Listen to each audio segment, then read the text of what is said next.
साथींनो, जय भीम, जय ज्योती, जय सावित्री, जय फातिमा, जय सत्यशोधक, जय बिरसा उलगुलान गुलजोहार, जय संविधान आणि सबरंगी सलाम. आज आपण अ, आपल्या देशावर आलेल्या अतिशय मोठ्या संकटाच्या संदर्भात बोलणार आहोत. कारण रोजच आपण बोलतोय आणि ती देशामधली परिस्थिती इतकी चिघळली आहे, गेल्या 10 वर्षापासून चिघळली असं आपण म्हणत होतो.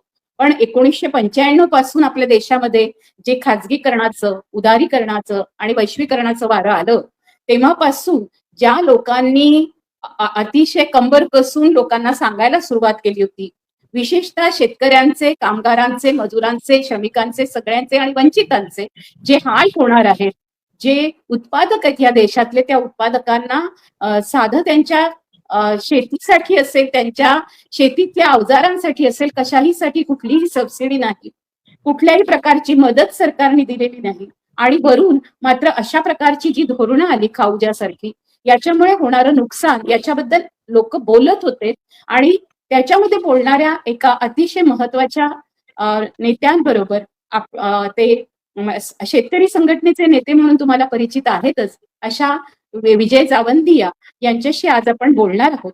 आज तुम्हाला सर्वांना माहिती आहे की मुंबई, पुण्यासारख्या किंवा महाराष्ट्रातल्या अगदी पश्चिम महाराष्ट्रामध्ये बघितलं की लोक अर्थतज्ञ म्हटलं की स्वामीनाथन आणि शेती याच्याबद्दल स्वामीनाथन आयोगाचं नाव घेतात, पण स्वामीनाथन आयोगाच्या सगळ्या शिफारशी लागू व्हाव्यात आणि त्या शिफारशी शेतकऱ्यांसाठी कशा पद्धतीने अवलंबल्या पाहिजेत, त्याची अंमलबजावणी कशी झाली पाहिजे, याच्याकरता जर दिवस रात्र काम करणारे कोणी असतील तर मी पाहिलेलं आहे विजय भाऊंना. विजय जावंदियांच्या सोबत मला जनआंदोलनांचा राष्ट्रीय समन्वयात मी राष्ट्रीय समन्वयक होते तेव्हा विजय भाऊ पण स्वतः त्यात होते. खूप ऍक्टिव्हली सगळ्या पूर्ण भारतभर हे दौरे चालले होते. त्या दौऱ्यांमध्ये शेतकऱ्यांना जागृत करण्याचं काम तर होतच, पण विजय भाऊंचं एक वैशिष्ट्य आहे की त्यांनी त्यांची कर्मभूमी, जन्मभूमी कधी सोडली नाही. आणि शरद जोशींच्या सोबत शेतकरी संघटनेत असताना सुद्धा आपली डिसेंट नोट म्हणजे नकारात्मक आवाज सुद्धा अतिशय बुलंद करत त्यांनी शेतकरी संघटनेची दुसरी बाजू सांभाळली, ज्याच्यामध्ये आपण म्हणू की महात्मा फुल्यांच्या हंटर कमिशन असेल किंवा महात्मा फुल्यांचा शेतकऱ्यांचा आसूड असेल, या सर्वांचं शेतकऱ्यांशी असलेलं नातं, शेतकऱ्यांच्या सांस्कृतिक आणि सामाजिक पिछेहाटीचं कारण तेव्हापासून फुलेंनी जसं सांगितलं आणि ते इंग्रजांशी जसं बोलले होते तशाच पद्धतीने मी आजच्या काही म्हणजे आजच्या समकालीन याच्यामध्ये जर कोणाला बघितलं असेल फुलेंसारखं अतिशय तडफदार व्यक्तित्व, त्याच्यामध्ये एखाद दोन अशी माणसं आहेत ज्याच्यामध्ये आपण बाबा आढावांचं नाव घेतो, डॉक्टर भारत पाटणकरांचं नाव घेतो, तसंच मी विजय जावंदिया यांचंही नाव घेते. आणि आज विजय जावंदिया आपल्यासोबत जुळलेले आहेत. आज आपण त्यांच्याशी बोलूया की अमेरिकेने कुठलं ट्रेड करार आपल्या भारताशी केलेला आहे, जेणेकरून आपल्या देशावर जे आर्थिक संकट आलेलं आहे त्याचं काय. दुसरी अजून एक छोटीशी ओळख की डोरली नावाच्या गावामध्ये ज्या पद्धतीने विजय जावंदिया भाऊंनी ज्या पद्धतीचं काम उभं केलं, ज्या पद्धतीने विदर्भातल्या शेतकरी आणि लहान शेतकरी आणि शेतमजूर यांच्या सोबतच अगदी मोठे शेतकरी असले तरी सुद्धा ते कुठल्याही परदेशातल्या शेतकऱ्याशी कुठली स्पर्धा करू शकत नाही याचा आवाज त्यांनी आधीपासूनच सांगितलाय, जो अनेक लोकांना तेव्हा कळला नव्हता. आता मात्र लोकांना कळतंय. तर ही उशिरा जाग आल्याने किती वर्ष मध्ये गेली, 1995 ते 2025, आता 2026 उजाडलाय. या 30 वर्षाच्या कालखंडात आज शेतकऱ्यांची स्थिती कशी आहे, आज हा जो अमेरिकेशी भारताने केलेला करार आहे तो काय आहे आणि त्या कराराने आपलं काय काय नुकसान होणार आहे त्याच्याबद्दल आज आपण विजय भाऊंशी बोलूया. एवढी ओळख म्हणजे खरं तर त्यांची ओळख खूप मोठी आहे, ती बोलता बोलता तुम्हाला अनेक नवीन लोकांसाठी ही करून दिली, बाकी सर्वांना ते परिचित आहे. विजय भाऊ, तुमचं स्वागत आहे बहुजन संघटक मध्ये. तुम्हाला हा सगळ्यात पहिल्यांदा प्रश्न की 1995 ते 2025 ही जी सगळी वाटचाल होती त्याच्यामध्ये एकीकडे वाटत होतं की शेतकऱ्यांचं आंदोलन एवढं मोठं किसान आंदोलन दिल्लीत झालं, आता ते जे किसानच्या संदर्भात केलेले कायदे आहेत ते कायद्यांच्या संदर्भामध्ये आता सरकारला घ्यावंच लागेल, काहीतरी पाऊल उचलावं लागेल आणि त्याच्यावर पुन्हा एक कुऱ्हाड आता भारत सरकारने टाकली आहे, मोदी सरकारने टाकली आहे. ती नेमकी काय आहे? हा अमेरिकेशी झालेला ट्रेड करार म्हणजे काय आहे, व्यापाराच्या संदर्भात करार झाला म्हणजे काय काय झालं, याचं सविस्तर तुम्ही आम्हाला सांगा. लताताई, तुमचं आणि राहुलचं पहिले खूप खूप धन्यवाद. आणि तुम्ही जे शब्द वापरले ना त्या लायकीचा मी नाही आहे. ज्योतिबा फुले, बाबा आढाव भरत पाटणकर वगैरे यांच्या नखाशीही मी बरोबरी करू शकत नाही. मी एक सामान्य कार्यकर्ता आहे. मला असं वाटतंय की मी जे हे काम सुरू केलं, मी एका खूप संपन्न कुटुंबात जन्माला आलो. माझ्या आजोबांकडे 1400 एकर जमीन होती म्हणतात. मला 50 एकर जमीन मिळाली, माझ्या भावाला 50 एकर जमीन मिळाली. पण मी गावात जेव्हा गेलो 70 मध्ये आणि 1 रुपया आमच्या मायमाऊलीची मजुरी, 2.5-3 रुपये आमच्या शेतात काम करणाऱ्या मजूर भावाची मजुरी, आणि ते पाहून माझ्या डोक्यात सनक सुटली की अरे हे मूर्ख बनवतात आहेत. गावातल्या गरिबीचं कारण शेतमालक नाही, ही व्यवस्था आहे. या व्यवस्थेला सगळ्या जीवनावश्यक वस्तू स्वस्त पाहिजेत आणि म्हणून हे शेतमालकाच्या माध्यमातून शेतमजुरांचं शोषण करतात. इतकी माझी छोटी आणि सरळ फिलॉसॉफी होती. नंतर मग मी ज्योतिबा फुले वाचलं, मग मला थोडासा मार्क्स कळू लागला, मग मला थोडासा रोजा लोकसंवाद कळू लागलं. मग शरद जोशींच्या सोबत आम्ही गेलो. पहिले डॉक्टर बोकरेंच्या सोबत होतो कापूस एकाधिकार योजनेमध्ये. आणि या सगळ्या ह्याच्यात तुम्ही फार चांगली सुरुवात केली की 95 मधलं खाऊचं धोरण, खाजगीकरण, उदारीकरण, जागतिकीकरण यांनी शेतकरी आंदोलनामध्ये देशात फूट पाडली, हे सत्य नाकारता येणार नाही. त्यात आमचे शरद जोशींचा सुद्धा बळी गेला. त्यांनी त्याला पाठिंबा दिला आणि तिथे माझ्यामध्ये सगळा घोटाळा झाला. कारण ते WTO आणि खाऊदा धोरण हे दुसरं तिसरं काही नसून ते निओ कॉलोनियलिझम होतं. आता त्याच्यावर एक वेगळ्या पद्धतीने आपल्याला विचार करून नवीन पिढीला प्रबोधन करावं लागेल मला असं वाटतंय. म्हणून मी आता त्याच्यावर जास्त बोलत नाही. कारण आता तर ट्रम्प साहेबांनी WTO ला पूर्णपणे गुंडाळून टाकलेलं आहे. ते WTOच्या नियमांनाही मान्य करायला तयार नाही. कारण WTOचं समर्थन करताना शरद जोशींनी आम्हाला असं सांगितलं होतं की श्रीमंत देशातल्या शेतकऱ्यांच्या सबसिडी कमी होतील आणि गरीब देशातल्या शेतकऱ्यांच्या सबसिडी वाढू शकतात. म्हणजे श्रीमंत देशातल्या शेतकऱ्यांच्या सबसिडी कमी झाल्या की त्यांचं कॉस्ट ऑफ प्रोडक्शन वाढेल. गरीब देशाच्या शेतकऱ्यांना सबसिडी मिळाल्या तर त्यांचं कॉस्ट ऑफ प्रोडक्शन कमी होईल आणि जगात भाव वाढले तर आपण निर्यात करून शेतकऱ्यांना 2 पैसे जास्त मिळू शकू. पण हे झालं नाही ना. आज 30 वर्ष झालीत ना. आणि तेव्हाच मी शरद जोशींना प्रश्न विचारला होता की जगातल्या देशांना ज्यांना सबसिडी आहे तिथला शेतकरी सरकारच्या मदतीशिवाय जगू शकतो का? मला जगातला एक देश दाखवा म्हटलं की जिथे शेतकरी सरकारच्या मदतीशिवाय, सरकारच्या तिजोरीशिवाय जगतोय. ते मॉडेल घेऊन जाऊ ना. पण त्यांना माझ्यावर राग आला, मला त्यांनी एकटं पाडायचा प्रयत्न केला. मी म्हटलं ठीक आहे, मी एकटा राहीन, पण मी सरेंडर नाही होणार. पण आज तुम्ही पहा, आज या करारानंतर शरद जोशींच्या स्वतंत्र भारत पक्षाचे जे महाराष्ट्राचे अध्यक्ष आहेत अनिल धनवट म्हणून, त्यांनी अॅग्रोवन मध्ये 2 लेख लिहिले. त्या लेखामध्ये ते स्वतः असं म्हणतात की भारताचा शेतकरी अमेरिकेच्या शेतकऱ्याशी स्पर्धा करू शकतो, पण तो अमेरिकेच्या तिजोरीशी करू शकत नाही. मग मी काय चूक म्हणत होतो हो? मग हे 30 वर्ष तुम्ही कशाला शेतकऱ्यांना मूर्ख बनवलं? याचं उत्तर देणार नाही हो. हे मला काय वाटतंय की ट्रम्प साहेबांनी WTO गुंडाळून ठेवलेला आहे. ट्रम्प साहेबांनी WTO मध्ये त्याच्यामध्ये जे अपिलेट बोर्ड वगैरे असतं त्याला तिथे कोणाला अपॉइंटमेंट करू देत नाही आहेत आणि ट्रम्प साहेब आता आपल्या मताप्रमाणे सगळं चालवतात आहे. आता अमेरिकेशी करार झाला हा, आपण त्या कराराची चर्चा करतोय. पण मला तुम्ही सांगा, विदर्भातला शेतकरी, मराठवाड्यातला शेतकरी, देशातला कापूस उत्पादक शेतकरी, मग तो तेलंगणातला असो, आंध्रातला असो, गुजरातमधला असो, सगळे संकटात आहेत ना 95 पासून. बरोबर. करार आज झाला, पण मागच्या वर्षी कुठे आम्हाला MSP मिळाली कापसाला? आम्हाला मागच्या वर्षी कुठे सोयाबीनला MSP मिळाली?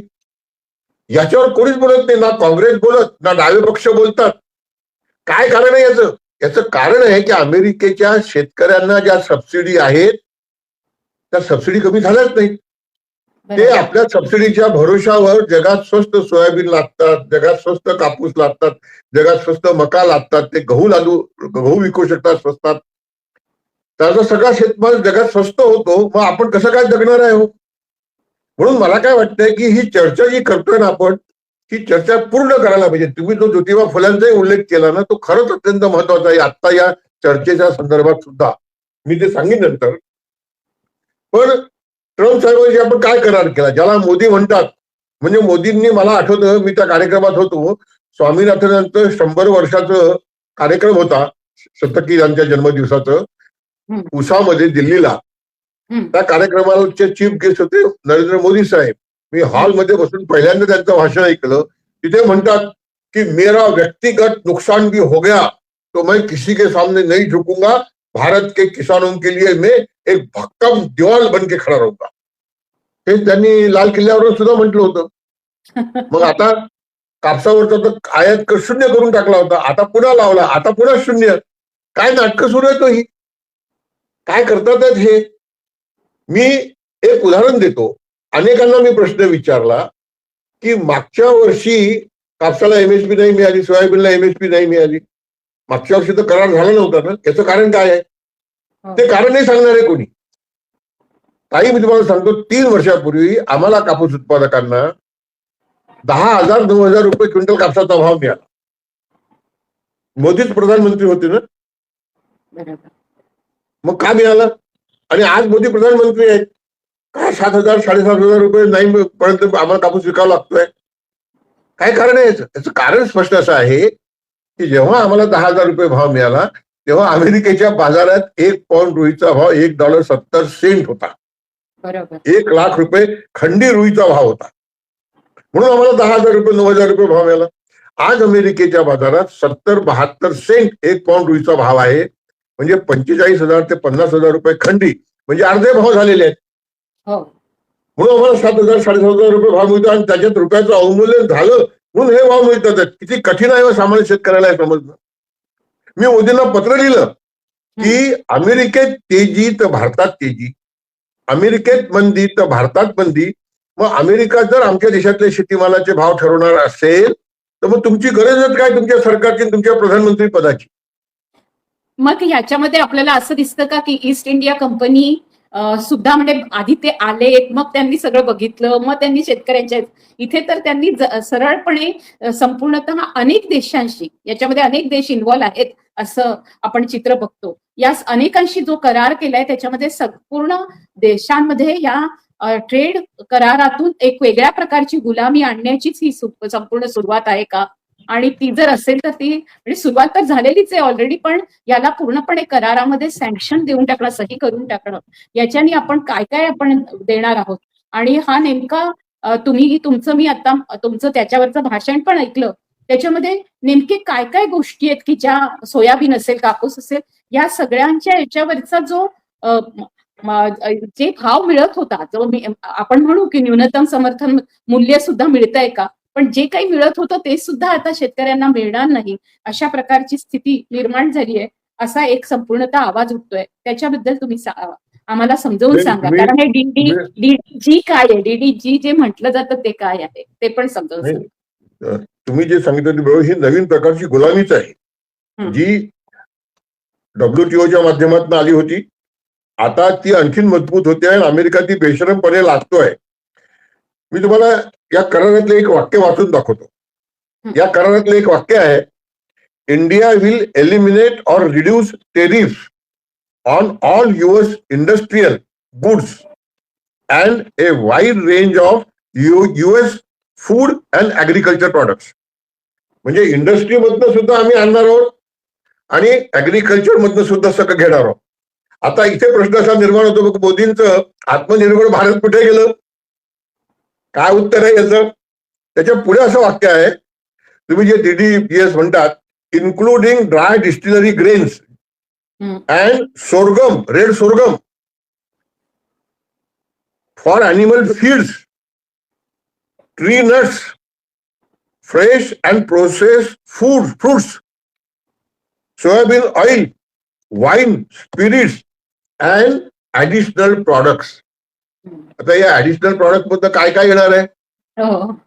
याचे डाळी नाही आहेत, पण त्यांनी डाळी टाकल्या होत्या, मग काहीतरी झालं मग त्यांनी डाळी काढून टाकल्या. आता मला तुम्ही सांगा, हे जे DDS आहे हे काय आहे? हे जो मका आहे ना, मक्यापासून इथेनॉल तयार केलं आणि इथेनॉल तयार केल्यानंतर जे खाली राहते, ज्याला आपण ढेप म्हणतो, ती ढेप आपण त्यांच्याकडनं आणणार आहोत. आता हे काय म्हणतात आता हे काय म्हणतात की आम्ही सोयाबीन नाही इम्पोर्ट करणार आहोत. पण किती लोकांना हे माहिती आहे की भारतात सुद्धा मक्यापासून इथेनॉल तयार होत आहे आणि ती मक्याची ढेप भारतातल्या पोल्ट्री इंडस्ट्रीला सोयाबीनची सबस्टिट्यूट म्हणून तयार झाली. ती स्वस्त मिळते सोयाबीनच्या ढेपीपेक्षा, ज्याला DOC म्हणतात, डी ऑइल केक म्हणतात. त्याच्यामुळे इथे सोयाबीनचे भाव पडलेले होते आता ही ढेप आल्यानंतर सोयाबीनचे भाव आणखीन पडतील व सोयाबीनवर परिणाम होणार नाही का? बरोबर. तसंच सोयाबीन ऑइल याच्यात म्हटलेलं आहे सोयाबीन ऑइल आणि गोयल साहेबांनी मान्य केलं. आपण 3.5% अमेरिकेतनं सोयाबीन ऑइल मागवत होतो जे आपल्याला लागतो त्या तुलनेत. आता सोयाबीन ऑइल किती आणणार तर गोयल साहेबांना विचारते म्हणजे आम्ही त्याला कोटा देऊ. म्हणजे काय झालं 3.5% जास्त येणार आहेत ना. मग सोयाबीन ड्युटी फ्री आलं सोयाबीनचं तेल तर आणखी भाव पडतील ना. लाल ज्वारी विदर्भातली मराठवाड्यातली ज्वारी पूर्णपणे बाद झालेली आहे. मी त्याला सबसिडी देत नाही पण अमेरिकेची लाल ज्वारी आम्ही 0 ड्युटीवर बोलवणार. मग ही लाल ज्वारी जर आली तर मका जे फॉडर म्हणून वापरलं जातं त्याच्यावर परिणाम नाही होणार का? बरोबर. म्हणजे काय सांगतात आहेत हे आणि काय होणार आहे काही सांगता येत नाही. मी तर एका ठिकाणी असं म्हटलं की जर हे प्रामाणिकपणे राबवल्या गेलं आणि खरंच आपण हे सगळं दरवाजे खुले केले असे तर शेतकऱ्यांच्या शवपेटिकेवरचा हा शेवटचा खेळा ठरेल. आणि त्यातल्या त्यात 700 शेतकरी हुतात्मा झाले किसान आंदोलनात. आता तर शेतकऱ्यांचं मरण इतकं स्वस्त झालंय की 11,000 शेतकरी दरवर्षीचा आकडा सांगितला जातो तो एनसीआरबीचा आकडा. आणि आता शेतकऱ्यांच्या संदर्भामध्ये जर असं असेल तर तुम्ही म्हणता शवपेटीवरचा हा शेवटचा खेळा असेल तर याबद्दल शेतकऱ्यांचं काय मत आहे आणि किसान आंदोलनाचं आणि तुम्ही एक शेतकरी नेते म्हणून कसं बघताय या सगळ्या गोष्टीकडे? नाही मला अनेक लोक म्हणतात की मी आता निराशावादी झालो आहे. मी मान्य करतो.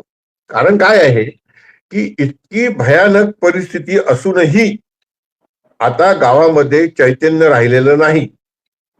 तुम्ही आम्ही जेव्हा काम करत होतो आपण असं करूया जास्त जुनं नाही जास्त नवं नाही पण 80 आणि 90च्या दशकामध्ये किंवा नर्मदा बचावच्या आंदोलनात तुम्ही लोक होतात तो काळ पाहू आपण.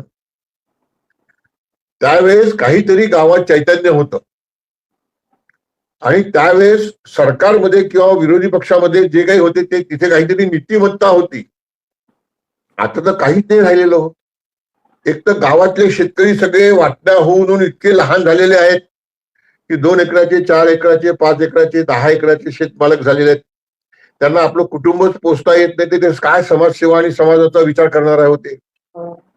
मला अनेक लोक म्हणतात विजय भाऊ तुम्ही बाहेर जगून का आंदोलन करत नाही. अरे म्हटलं त्या शेतकऱ्यांना आंदोलन करता बोलवलं तर मला लाज वाटते. म्हटलं त्यांनी यायचं कसं म्हटलं आपल्या गावात खेड्यातनं शहरात तालुक्याच्या स्तरावर.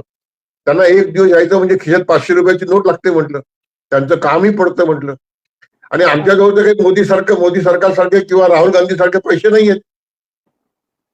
आज आंदोलन करणं सुद्धा तुम्ही सुद्धा मान्य कराल की आंदोलन करायला सुद्धा पैसे लागतात. अगदी. समाजसेवा करायलाही पैसे लागतात. ते कुठले येणार हो पैसे? ताई त्यावेळेला आम्ही शेतकरी संघटनेचं काम करताना गावात निरोप दिला की आज आम्ही गावात येणार आहोत. आपण सभा घेऊ संध्याकाळी. फक्त आम्हाला जाण्याची व्यवस्था करावी लागायची. आता जर असा निरोप दिला ना तर निरोप येतो की लाऊडस्पीकरचे पैसे कोण देणार स्टेजचे पैसे कोण देणार. बरोबर. किती कठीण झालं समाजाचं काम करणं. आणि आता तर मोदी सरकारने तर त्याला इतकं व्यवस्थित करून टाकलेलं आहे की सर्वसामान्य माणूस तर उभा राहू शकत नाही. मग तुम्ही सांगितलं ना पीएम फंडात किती पैसे आहेत आणि बीजेपीच्या खात्यात किती पैसे आहेत. तुम्ही आम्ही काय जगणार आहोत तिथे. म्हणून मोदींची ही मुजोरी आहे की मोदींनी आता देश विकून जरी टाकला तर मोदींचा विश्वास आहे की माझ्या अंगावर काही कोणी येणार नाही जोपर्यंत मी सत्तेत आहे. माझ्या मते ही सत्तेची एक वेगळी मगरुरी आलेली आहे. या करारानंतर मी तुम्हाला कापूस उत्पादकांच्याच बद्दलचा प्रश्न सांगतो की भारताचा जेव्हा हा करार झाला तेव्हा गोयल साहेबांनी दिल्लीला पत्रकार परिषद घेतली आणि त्या पत्रकार परिषदेत काय म्हणाले की अमेरिकेने आम्हाला आमच्या आजूबाजूच्या देशापेक्षा खूप जास्त वागणूक चांगली दिलेली आहे. कारण सिलोनवर बांगलादेशवर 20% आयात कर आहे आणि आम्हाला फक्त 18% दिलेला आहे. अशी आपली पाठ थोपटून घेतली. दुसऱ्याच दिवशी ट्रम्पनी बांगलादेशशी समझोता केला आणि त्यांचा टेरिफ 19% करून टाकला आणि त्यांना सांगितलं की तुम्ही जर आमचा कापूस घेऊन कापड तयार केलं तर तुमचं कापड आम्ही 0% ड्युटीवर आमच्या देशात घेऊ. म्हणजे त्याच्याकरता टेरिफ कापडाकरता 0. आता मला तुम्ही सांगा हो की आमच्या भारतातले कापड बिल मालक 18% देतील ते 0. आपण स्पर्धा करू शकू का? इथे काही महत्वाच्या कापड व्यापारामधल्या कंपन्यांचे शेअरचे भाव पडले. ते बोंबलायला लागले. ते गेले गोयल साहेबांकडे आणि ताबडतोब गोयल साहेबांनी जाहीर केलं की तुम्ही चिंता करू नका, तुम्ही सुद्धा 0% वर कापूस जर अमेरिकेचा घेतला तर तुम्हाला सुद्धा कापूस 0% वर अमेरिकेला पाठवता येईल, ही व्यवस्था आम्ही करू. म्हणजे त्या मालकांकरता हे ताबडतोब ऍक्टिव्ह झाले. पण आता इथे धोका पहा कापूस उत्पादकांकरता. बांगलादेश काही कापूस पिकवत नाही, आपल्याकडनं कापूस बांगलादेशामध्ये जातो, ते कापड करतात आणि मग ते निर्यात करतात. आमच्या नितीन गडकरी साहेबांनी नागपूरजवळ सिंधीला ड्रायपोर्ट तयार केला आणि त्यांनी प्रचार केला की या ड्रायपोर्ट मधनं आपण हल्दियाच्या मार्गे बांगलादेशला जर विदर्भाच्या कापसाच्या गाठी पाठवल्या, मराठवाड्याच्या पाठवल्या तर आपल्याला ट्रान्सपोर्टेशन कॉस्ट कमी लागेल. आता बांगलादेश आपला कापूस घेणारच नाही, तो अमेरिकेचा कापूस आणेल, 0% वर एक्सपोर्ट करेल, म्हणजे आपल्या कापसाची बाजारपेठ गेली. दुसरं, भारताचे व्यापारी 0% वर निर्यात करायचे म्हणून अमेरिकेचा कापूस 0% वर आणेल, म्हणजे गोयल साहेबांनी मान्य केलं की हो अमेरिकेचा कापूस आता 0% वर येईल, त्याच्यावर आज 11% ड्युटी आहे. मग स्वस्त कापूस आला देशात आणि आता ते गिरणी मालक भारताचा कापूस घेणार नाही. मग आम्ही काय करणार आमच्या कापसाचं? 600 रुपये क्विंटलनी कापसाचे भाव पडले नुसती ही चर्चा सुरू झाल्याबरोबर. म्हणजे जिथे आत्महत्या आहेत तिथे तुम्ही काय करता? देवेंद्र फडणवीस साहेबांनी म्हटलं हमने कपास और सोयाबीन उत्पादकांचं आम्ही हितरक्षण केलेलं आहे. कसलं हितरक्षण? कापसाचे भाव पडले, सोयाबीनचे भाव पडले. आता मला तुम्ही सांगावं की लाल ज्वारी आयात करण्याची गरज काय होती? आमच्या देशात ज्वारी पिकली असती ना, त्याला जर सबसिडी दिली असती तर. अगदी मला म्हणायचं की हे जे आतापर्यंत अस्मानी संकट म्हणून येत होतं, मी नुकताच पुन्हा एकदा गाभरीचा पाऊस पाहिला सतीश बनवरांचा, आणि सर्वात शेवटी ती टाहो फोडते तेव्हा तिचा आवाज सुद्धा येत नाही. तो त्यांचा मुलगा आत्महत्या करत नाही, तो ऍक्सिडेंट इलेक्ट्रिकचा शॉक लागून तो मरतो, पण त्याच्यामध्ये तो शेतकरी ज्याच्यामुळे मरतो तो फक्त इलेक्ट्रिकचा शॉक लागून झाला असेल तरी लोकांना वाटतं ती आत्महत्या आहे. आज हे जे शेतकरी आहेत हे तर अस्मानी संकटही नाही, हे तर सुलतानी संकट आहे. आणि मुद्दाम जाणून बुजून या पद्धतीने आता शेतकऱ्यांच्या आत्महत्या किती मोठ्या प्रमाणावर वाढतील याचा काही अंदाजच नाही. अशा वेळेला शेतकरी कुटुंब, शेतकरी स्त्रिया आणि त्यांची होणारी वाताहत, आणि ज्याला खूप एक वाईट शब्द वापरला जातो फोर्स्ड मायग्रेशन. फोर्स नाही, हे तर अक्षरशः फक्त लादलेलं मायग्रेशन नाहीये, हे तर तुम्ही लोकांना पूर्णपणे हुसकावून लावणं आहे. हा एक देशद्रोह आहे देशातल्या नागरिकांशी. तर ते शेतकऱ्यांना नागरिकच समजत नाहीयेत, अशा पद्धतीचा एक भाव या ट्रेड करारातून येतोय का असं मला सातत्याने वाटतंय. म्हणजे तुम्ही म्हणताय तसंच निराशेचा भाव असेल हा, पण असं निराश झाल्याशिवाय काही आशा आता पुढे फुलणार नाही असं मला वाटतं. नाही, मला हे समजत नाहीये. अहो हे बिलकुल स्पष्ट दिसत आहे. ते बघा, काँग्रेसच्या राज्यात सुद्धा त्यांनी जी अन्न सुरक्षा आणली होती की नाही, 1 रुपये 2 रुपये 3 रुपये किलो धान्याची, मला असं वाटतं की त्यांना सुद्धा लक्षात आलं होतं की WTOच्या नंतर म्हणजे खाऊजा धोरणानंतर या देशामध्ये गरिबांना मदत करण्याची गरज आहे. आणि मी तुम्हाला आणखीन एक गोष्ट सांगतो की मनमोहन सिंगांना आपण काही म्हणावं, पण मला असं वाटतंय की मनमोहन सिंग जेव्हा आमच्या वायफळला आले, मी ज्या पद्धतीने त्यांच्यासमोर सगळं बोललो आणि त्यांनी ज्या पद्धतीने उत्तर दिलं, मी खरंच त्यांचा आभारी आहे की एवढा मोठा माणूस, जगातला अर्थतज्ञ, पण त्यांनी असं नाही म्हटलं की तुला काही समजत नाही म्हणून. त्यांनी एकेका मुद्द्याचं उत्तर दिलंय, ते सगळं रेकॉर्डवर आहे. मी तर त्यांच्यासमोर असं म्हटलं होतं की अजूनही आम्ही इंग्रजांच्या गुलामीतनं गेलेलो नाही, अजूनही आम्ही गुलामातच आहोत. ती गुलामी काय होती म्हटलं? ती गुलामी ही होती की इंग्रजांना गुलामांना जगवायचं होतं, म्हणून त्यांना धान्य स्वस्त पाहिजे होतं, आणि धान्य स्वस्त पाहिजे म्हणून त्यांनी जमीनदारी इजारादारीच्या माध्यमातून शेतमजुरांना, धान्य उत्पादकांना गुलाम ठेवलं. आज स्वतंत्र भारतात काय म्हटलं?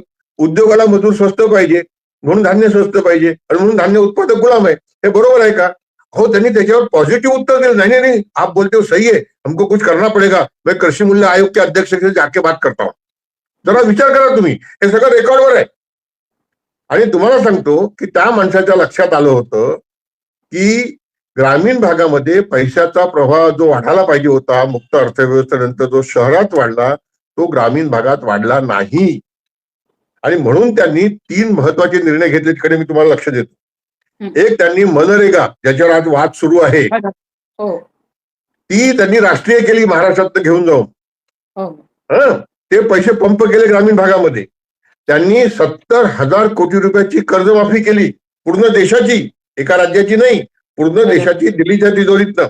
आमच्यावर अन्याय झाला, मी तो विषय आता मांडत नाही, पण हे त्यांनी पैसे पंप केले ना ग्रामीण भागामध्ये. तिसरा निर्णय त्यांनी घेतला, 28 ते 50% शेतीमालाचे भाव एका रात्रीत वाढवले. कापसाचा भाव 2,000चा 3,000 केला, सोयाबीनचा भाव 1,000चा 1,350 केला.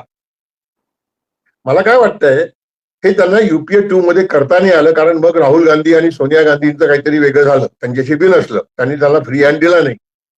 आणि रघुराम राजन सारखे म्हणायला लागले की अशा पद्धतीने जर तुम्ही हे केलं तर दिस विल लीड टू इन्फ्लेशन. आणि सुषमा स्वराज तर महागाई महागाई बोंबलतच होती.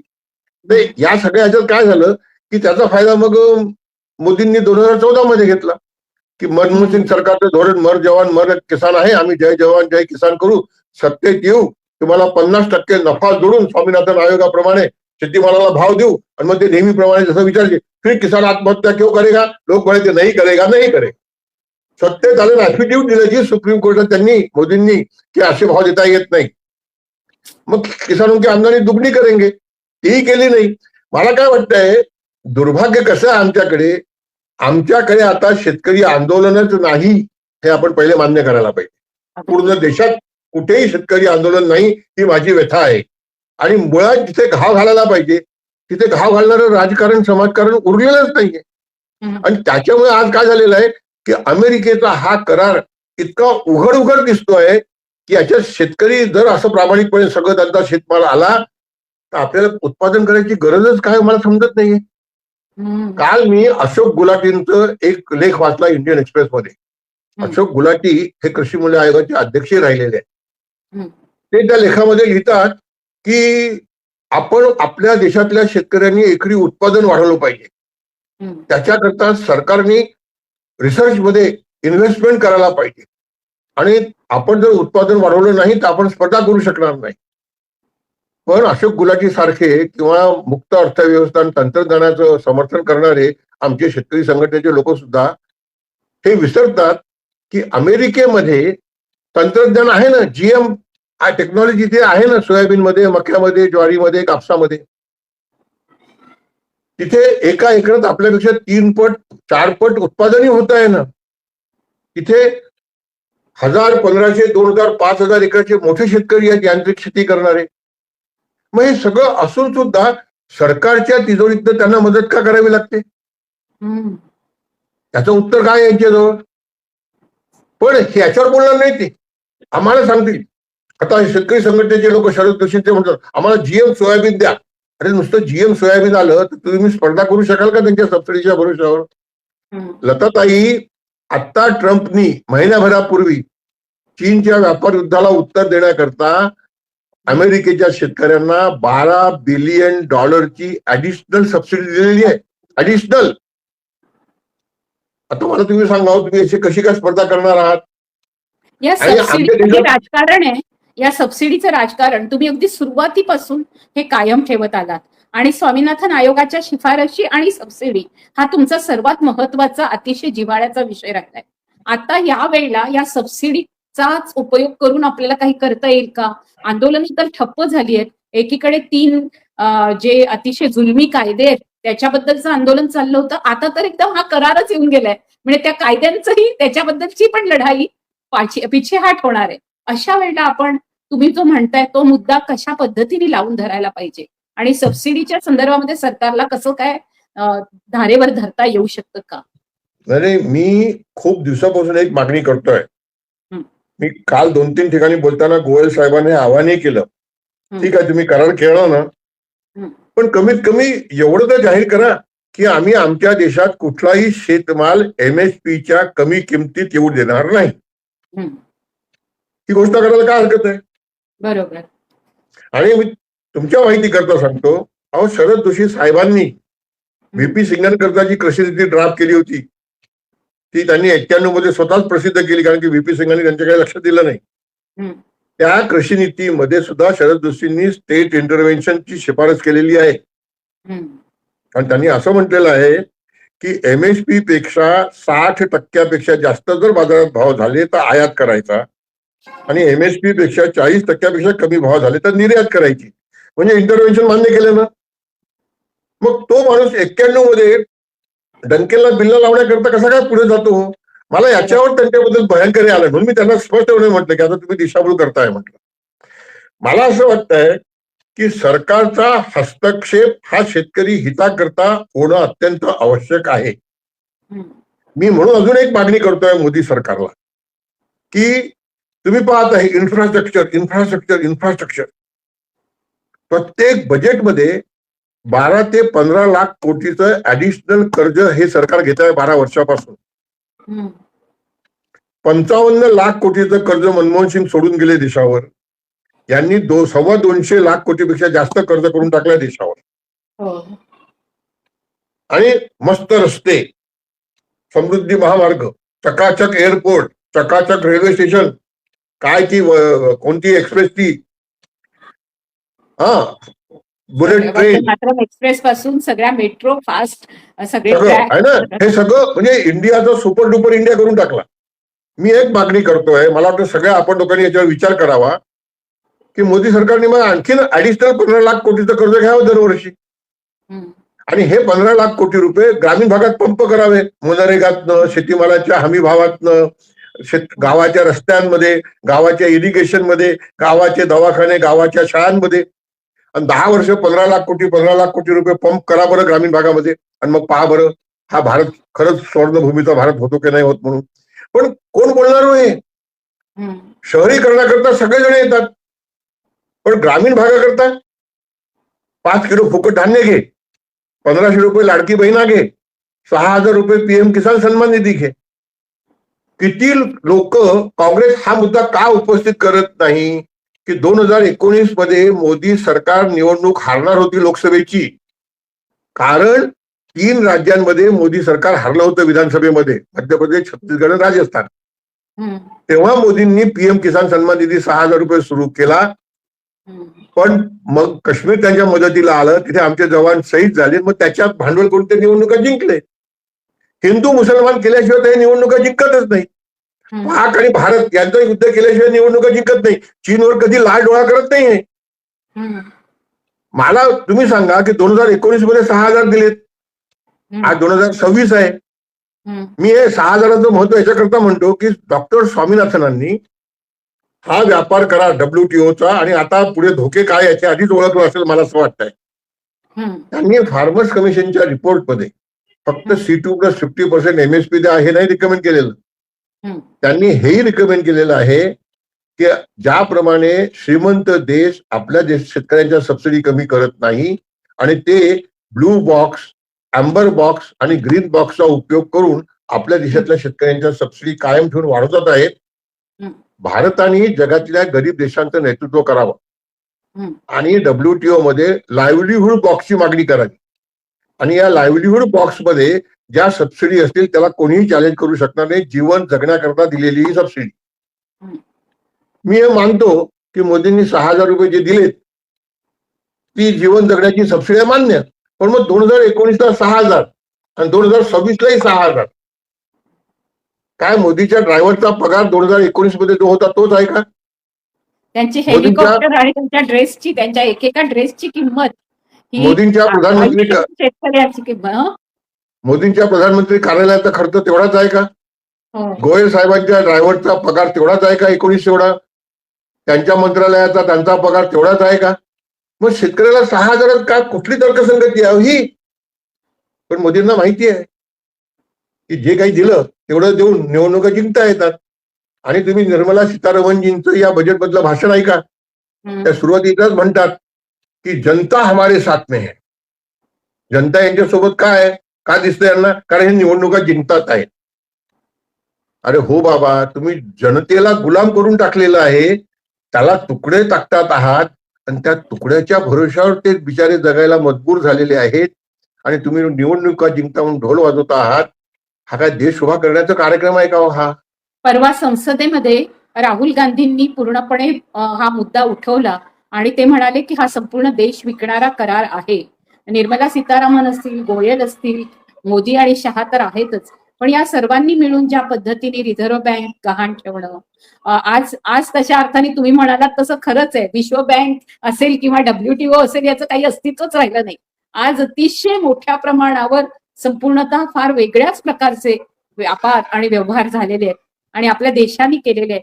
या सगळ्यांमध्ये आज जे शेतकरी म्हणजे जिथे आपण म्हणतो एकीकडे ऑर्गॅनिक मोठी फॅशन आली आहे की जैविक आपल्याला जे करायचंय, व्हेगानची फॅशन आली आहे, आपल्याला व्हेजिटेरियन व्हायचंय, तर हे सगळे व्हेजिटेबल तुम्ही म्हणता तशी पांढरी ज्वारी या सगळ्या गोष्टी आता फॅशनेबल आणि अंबानीच्या किंवा अदानीच्याच मार्केटमध्ये मिळतील आणि आपल्याजवळ ते काहीच उरणार नाही. आपल्याजवळ बी बियाणं पण नाही.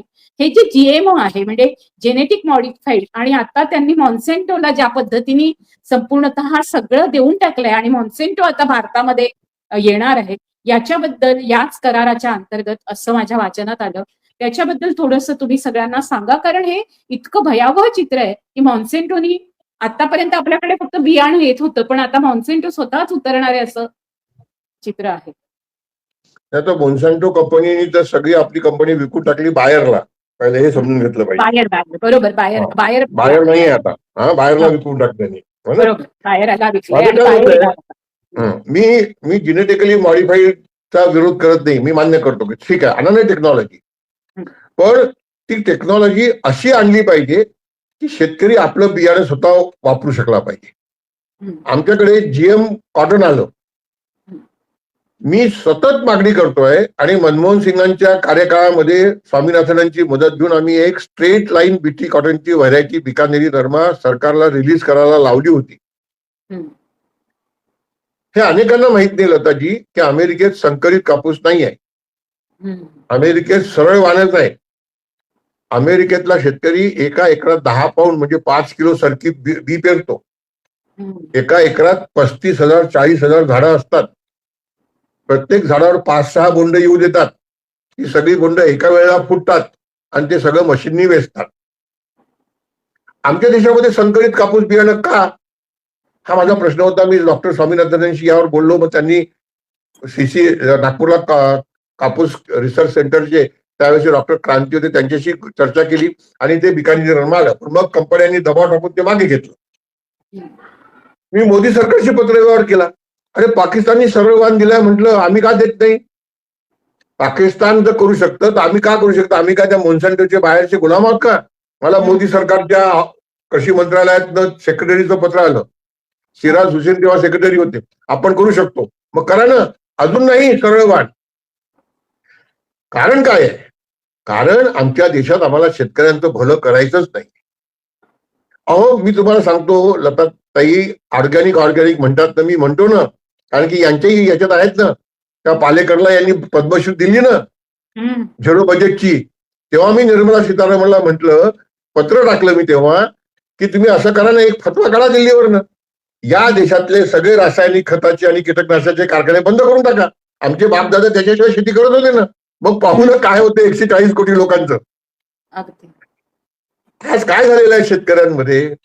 आज शेतातनं तण काढणं, ज्याला आपण निंदन म्हणतो, हे करणं शेतकऱ्यांच्या खिशाला न परवडणारं झालेलं आहे. मजुरी जास्त नाहीये, पण जी काही मजुरी आहे ती त्याच्या कॅपॅसिटीपेक्षा जास्त द्यावी लागते, कारण तो खर्च करावा लागतो आणि मग पीक किती येईल, भाव काय मिळायची काही गॅरंटी नाही. आणि म्हणून तो मग तणनाशक वापरतो. आज तणनाशक जर शेतकऱ्यांनी वापरलं नाही तर संपूर्ण देशातली शेतकरी पडीत पडून जाईल, अशी अवस्था आहे. हे बारकावे का समजून घेत नाही हो हे? आणि अमेरिकेमध्ये जे 10-10 हजार एकराचे शेतकरी आहेत ते सगळे तंत्रज्ञान वापरतात, पण त्या तंत्रज्ञानाला सरकारची मदत आहे म्हणून ते उत्पादन करतात. अजून एक गोष्ट सांगतो, आमच्याकडे आम्ही अमेरिकेच्या उत्पादनाशी तुलना करतो, पण अमेरिकेचा शेतकरी एकरी किती इनपुट वापरतो, किती एनर्जी वापरतो, आणि आमचा शेतकरी किती वापरतो, याची तुलना का नाही केली जात? आम्ही इस्रायल टेक्नॉलॉजीची गोष्ट करतो, पण इस्रायल टेक्नॉलॉजी वापरण्याकरता इस्रायलचं सरकार इस्रायलच्या शेतकऱ्यांना किती मदत करतं, याची तुलना नाही करत. आता अमेरिकेच्या सबसिडीबद्दल तर खूप लोक बोलायला लागलेले आहेत, मान्य करायला लागलेले आहेत प्रत्यक्ष अप्रत्यक्षपणे की तिथे काय सबसिडी दिली जाते. अहो मी तुम्हाला सांगतो, अमेरिकेच्या शेतकऱ्यांच्या सबसिडी शून्य करून टाका, तिथे शेती बंद होऊन जाईल. हम्म. आजच 10,000 एकराचे शेतकरी म्हणतात की $11 प्रति बुशेलचा सोयाबीनचा भाव आम्हाला परवडत नाही, हम्म. 70-72 सेंट प्रति पाऊंड कापसाचा भाव आम्हाला परवडत नाही. त्यांना सबसिडी आहे म्हणून ते बरोबर जगतात आहेत. आपल्याकडे दुर्भाग्य असं आहे की आम्ही त्या गावाच्या माणसाला इंग्रजांच्या जमान्यापेक्षाही वाईट गुलाम करून ठेवलेला आहे. आणि शेतमालक शेतमजूर हे भांडण जे लावले आमच्या देशामध्ये काही राजकारणी राजकीय पक्षांनी, आता त्यांना सुद्धा पश्चाताप होतो आहे की अरे ही फार मोठी चूक झाली आपली. पण आता काय करणार, गंगेतनं पाणी खूप वाहून गेलेलं आहे. मला असं वाटतंय ताई की आता जर काही करायचं असेल ना तर सगळ्या लोकांनी एकत्र येऊन सगळ्यात पहिले म्हणजे दिल्लीला जे आंदोलनात होते ते, त्याच्यानंतरचं आंदोलन करणारे डड्डेवाल वगैरे ज्यांनी एमएसपी करता आंदोलन ते, आणि देशातल्या इतर भागातले शेतकरी आणि सगळे राजकीय पक्ष यांनी एमएसपी करता एकत्र यायला पाहिजे. हम्म.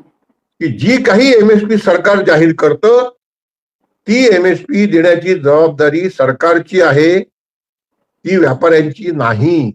हम्म. कारण जर असा कायदा केला, जे काही नेते म्हणतात की ती व्यापाऱ्यांची जबाबदारी करा, अहो बाजारात व्यापारी विकत घ्यायला येणारच नाही. हम्म.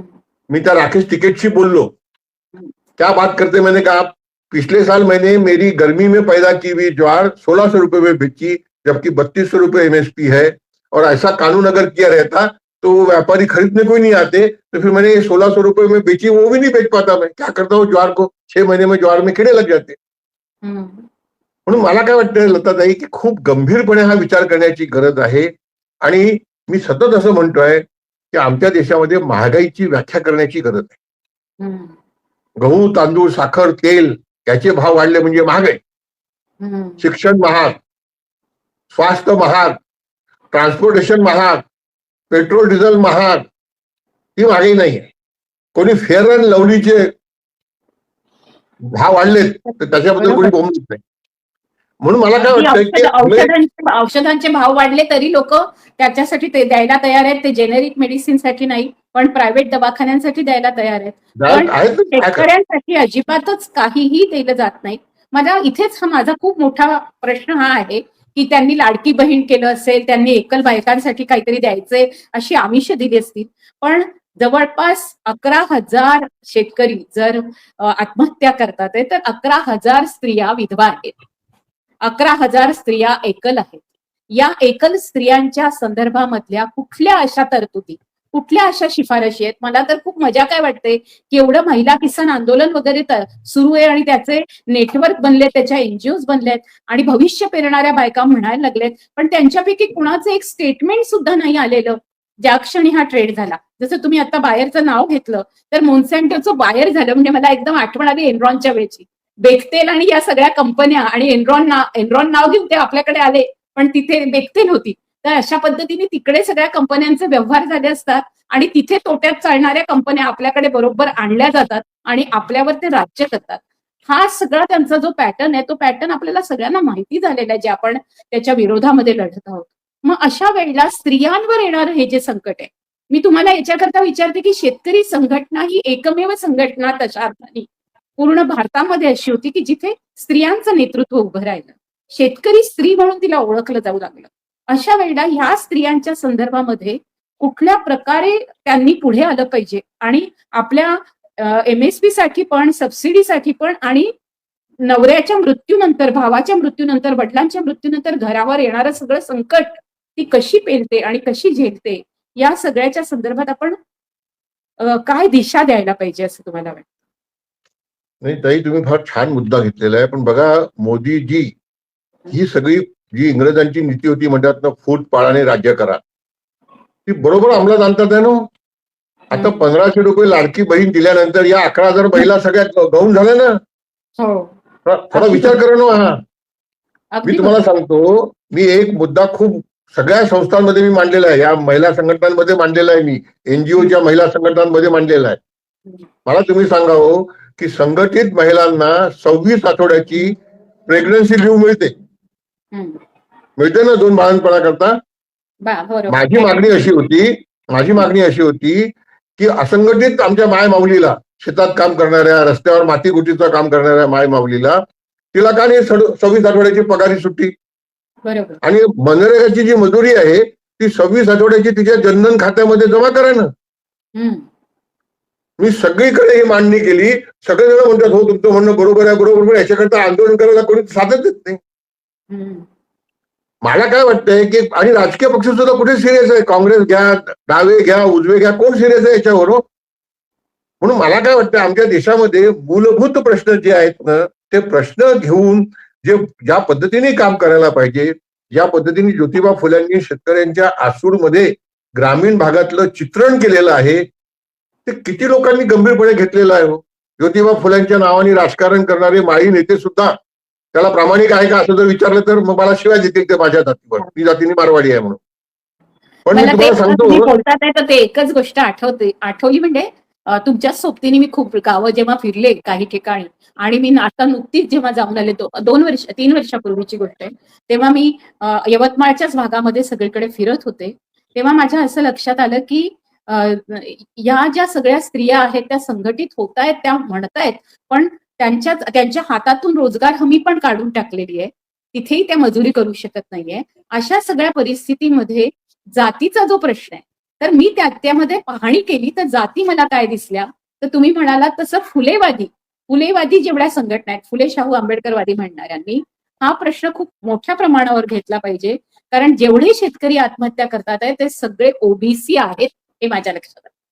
त्याच्यामुळे ओबीसी आंदोलनाने खरं तर शेतकरी आत्महत्या आणि सबसिडी तुम्ही म्हणताय तो एमएसपी आणि तुमच्या सोबत एक अशा शिष्टमंडळ तयार झालं पाहिजे की जिथे आणि तुम्ही त्यांचे प्रशिक्षण घेतले पाहिजे. तसं म्हणजे आवाहन करते मी. बहुजन संघटक हे कार्यकर्त्यांचं पण चॅनल आहे तर खरोखर या सगळ्या ओबीसी नेत्यांचं पण एक संपूर्ण प्रशिक्षण झालं पाहिजे की हे सगळे शेतकरी कोण आहेत, हे शेतकरी ओबीसी आहेत. एखाद दोनच मला असे दिसले की ते वरती मराठा आहेत, बाकी सगळे जवळपास ओबीसी आहेत. तुमच्या माहिती करता मी सांगतो की एका आंबेडकरीवादी संघटनेनी मला एकदा भाषण करायला बोलवलं होतं. सगळे मोठे मोठे पदाधिकारी मोठ्या मोठ्या सरकारी नोकरींवर असणारे होते ते. इथे मी वेतन आयोगाचा उल्लेख केला. 7वं वेतन आयोग लागू झालेलं आहे, 8वं येणार आहे. आता 8व्या वेतन आयोगाची चर्चा आहे सगळीकडे. तर मी तिथे असा मुद्दा मांडला की 8व्या वेतन आयोगामध्ये चतुर्थ श्रेणी कामगारांचा पगार 45,000 रुपये महिना होणार आहे. कारण 5व्याचा 2550, 6व्याचा 7,000, 7व्याचा 18,000, आता 2.5 ते 3 पट म्हणजे 45,000 म्हणजे 1,500 रुपये रोज. आमचा विरोध नाही म्हटलं, पण तिकडे जर 1,500 रुपये रोज असेल तर माझ्या शेतात काम करणाऱ्याला 800,000 रुपये तर मिळायला पाहिजे ना. अगदी. मग ते 800,000 देण्याकरता शेतीमालाचे भाव काय पाहिजे किंवा शेतीला सबसिडी किती पाहिजे याची चर्चा व्हायला पाहिजे की नाही व्हायला पाहिजे म्हटलं. माहिती आहे काय रिॲक्शन आली कार्यक्रम झाल्यानंतर? विजय भाऊ तुम्ही आमच्या वेतन आयोगावरच टीका करता हो. आता एका कम्युनिस्ट पार्टीच्या कार्यक्रमात दिल्लीला मी हेच बोललो होतो. ते मला म्हणाले विजय भाऊ तुम्ही अंबानी अडाणींच्या विरुद्ध बोलत नाही आमच्या वेतन आयोगावरच बोलता.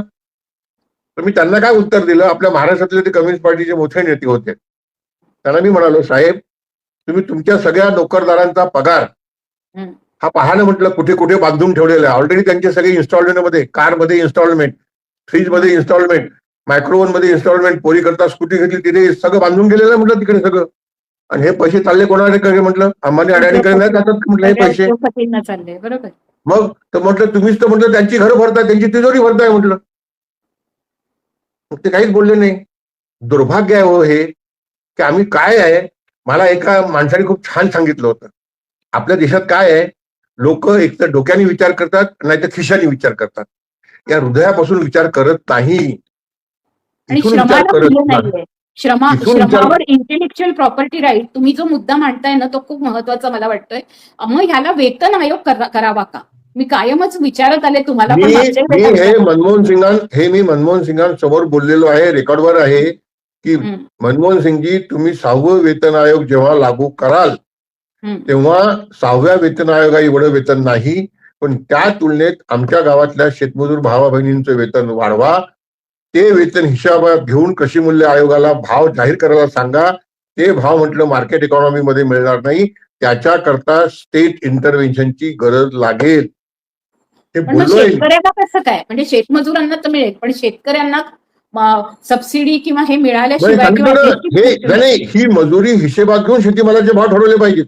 बरोबर, ते शेतीमालाचे भाव ठरतील, पण शेतीला लागणारी लागत तुम्ही नाही जे नाही, आता हे बघा, म्हणता हे हे हे सगळं ठरवून जर भाव ठरवले तर मग झालं ना, त्यात निघाला ना सगळा खर्च, बरोबर. आहे की नाही? हे मणिशंकर अय्यर माझ्या गावात पी साईनाथ घेऊन आले होते, तेव्हा मणिशंकर अय्यर मंत्री होते पंचायत राज्याचे, त्यांच्यासमोर हा मुद्दा मांडला. ते म्हणाले, अरे जवान द्यायची बहुत बडी बात है. मैंने कहा बस ये करने की जरूरत है. स्वतः पी साईनाथ मला म्हणतात की तुमच्या या मताशी मी सहमत आहे, मी सुद्धा 7,500 रुपये, 750 रुपये, 800 रुपये मजुरी मागतोय. पण आज रोजगार हमी योजनेकरता महात्मा गांधींच्या नावाने ती योजना बंद केली वगैरे टीका करणारे, मनरेगामध्ये 240 रुपये मजुरी ठरवली मोदींनी, याचा विरोध करताना दिसतात का तुम्हाला? मला सांगा ना तुम्ही प्रामाणिकपणे. नाही दिसत आहे, नाही दिसत आहे. का नाही करत? दामासाठी विरोध आहे, पण दामासाठी विरोध नाही. दाम नाही. किती होणार? बरोबर. हा नाही, आणि मी तुम्हाला सांगतो, काल परवा मी एक व्हिडिओ पाहिला, मोदी सरकारने 3 गुना मजदूरी बढ़ा दी. अरे हो, 3 गुना मजदूरी बढ़ा दी तो वो कृषि मूल्य आयोग ने ली क्या हिसाब में?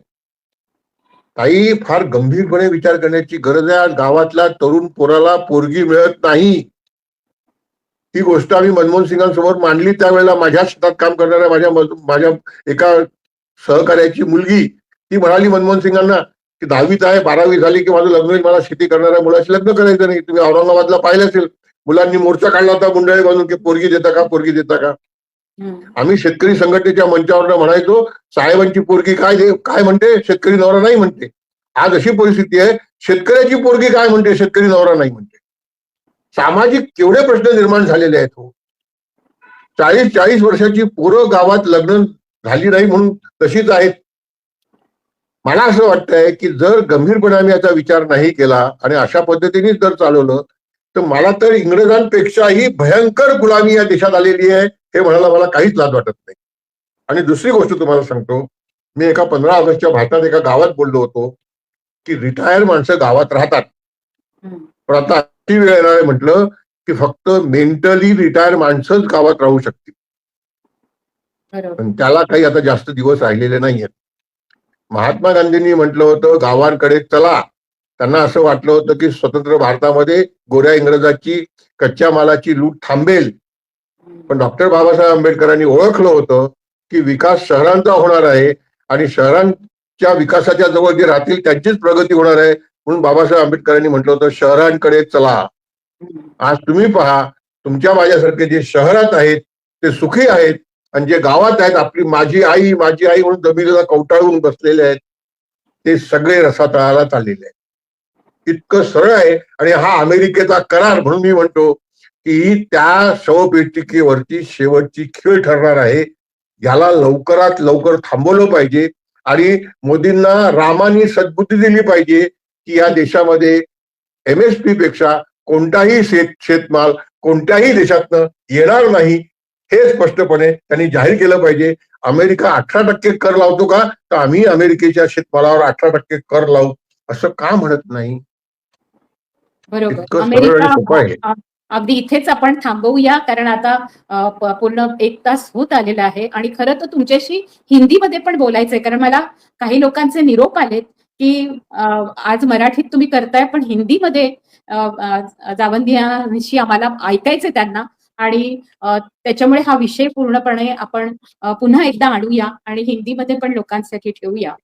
खरंच आहे की जर ही शवपेटीवरची खीळ ठरणार अशा पद्धतीने हा करार आहे, हा करार हा शेतकऱ्यांच्या गळफासापेक्षाही भयानक झालेला आहे. कारण तेव्हा किती शेतकरी, म्हणजे कोरोनाच्या काळामध्ये जसं आपल्याला कळलंच नाही की कोणाचे शव होते, तसंच आपल्याला कळणारच नाही की किती शेतकरी याच्यामध्ये मरण पावलेले आहेत.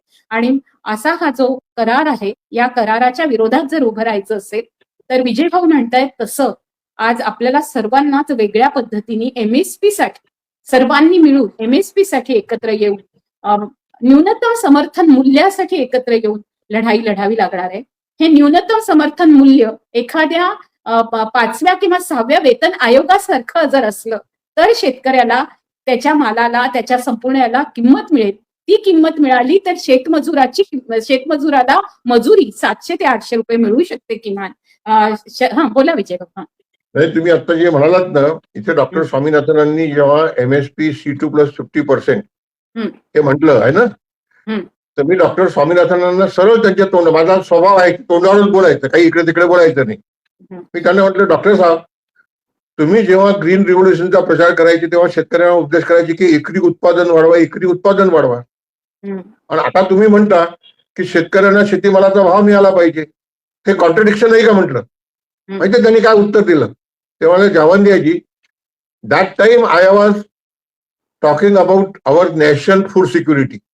आम्ही PL 480 वर होतो, त्या मदतीवर जगत होतो. आम्हाला स्वावलंबी व्हायला पाहिजे होतं, अमेरिकेच्या दबावात होतो, म्हणून मी उत्पादन वाढवायला सांगत होतो. आणि आज म्हणे, I am a chairman of farmers commission, not agriculture commission. If farmer increases production but his income does not increase, what is the use of increasing production? शेतकऱ्यांनी उत्पादन वाढवलं पण त्याचं उत्पन्नच नाही वाढलं, तर त्या उत्पादन वाढायचा त्याला काय फायदा म्हणे? म्हणून त्यांनी असं म्हटलं आहे की agricultural growth should not be measure by how much income of how much production is increasing, but it should be measure by how much income of farmer is increasing. शेतीचा विकास, शेतीचं उत्पादन किती वाढतं यांनी न मोजता शेतकऱ्याचं उत्पन्न किती वाढतं यांनी मोजला पाहिजे. आणि इथे मी ज्योतिबा फुल्यांचं एक वाक्य सांगतो, आणि थांबतो. ज्योतिबा फुलांनी शेतकऱ्यांच्या आसूडच्या प्रकरण 3चं पहिलं वाक्य म्हटलेलं आहे, गोऱ्या इंग्रज सरकारनं सरकारी कामगारांचे पगार वाढवून शेतकऱ्यांवर नाना प्रकारचे कर लावून शेतकऱ्यांना कर्जबाजारी केले आहे. अगदी. त्याच्यामुळे गोरे गेले तरी सुद्धा जे आहेत भारतातले काळे ते सुद्धा अशाच पद्धतीने लावतात आहे आणि वरतून पुन्हा आता गोऱ्यांचंच राज्य यायला लागलेलं आहे. तेव्हा हे सगळे एकत्र झाले, अंबानी, अदानी, ट्रम्प, मोदी, आणि आपली लढाई खूप कठीण होत चाललेली आहे. तर या सगळ्या याच्यामध्ये अजूनही तुम्ही या म्हणजे तेवढ्याच दुर्दम्य इच्छाशक्तीने अजूनही तितकीच ताकद ठेवत लढाईची ताकद ठेवलेली आहे. लोकांना सांगत फिरतायत, तुम्ही प्रचार करताय. म्हणून विजय भाऊ, तुमच्यासारख्या नेत्यांचं आम्हा सर्वांना प्रशिक्षण मिळणं खूप गरजेचं आहे. आज तुम्ही इथे आलात म्हणून बहुजन संघटक तर्फे आणि मी स्वतः बहुजन स्त्री कथी आणि सर्वहारा विमेन्स कलेक्टिव्ह तर्फे तुमचे आभार मानते. आपण पुन्हा भेटूया आणि सगळं पुढची लढाई कशी लढायची याची रणनीती ठरवूया. साथींनो, जय भीम. मला आवडेल हिंदीत करायला. हो, नक्कीच. जय भीम, जय ज्योती, जय सावित्री, जय फातिमा, जय सत्यशोधक, उलगुलान हुलजोहार, जय संविधान आणि सबरंगी सलाम. जिंदाबाद.